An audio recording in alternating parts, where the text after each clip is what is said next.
Welcome to Let Me Fix This. Enjoy the video. In this video, I will explain how to study history for UPSC using an evidence-based approach. This method emphasizes a thorough analysis of past examination questions.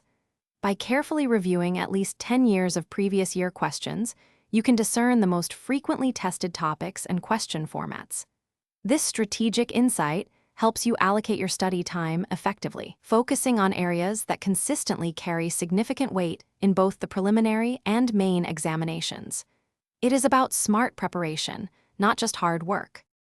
Selecting the right resources is crucial for efficient history preparation. Instead of blindly following extensive book lists, evaluate each source for its direct applicability to the syllabus and past question trends. For instance, constitutional acts can be cross-referenced between a modern history book and a polity textbook for a complete picture. Aim for a concise set of high-quality materials, ensuring you master them thoroughly rather than superficially covering many. Direct your efforts towards high-yield areas identified through previous year question analysis.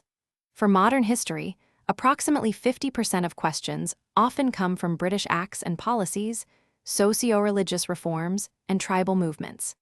In ancient and medieval history, focus intensely on the Indus Valley Civilization, Mauryan, and Gupta periods, along with significant sites and terminology. This targeted approach ensures you cover the most important segments thoroughly, maximizing your potential score.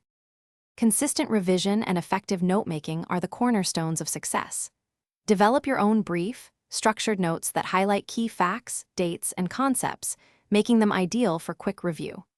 Implement a regular revision schedule, perhaps reviewing topics every 7 to 10 days, to solidify your understanding.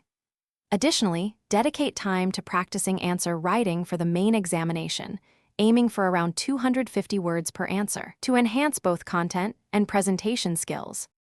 Thanks for watching. If you found this helpful, don't forget to like and subscribe.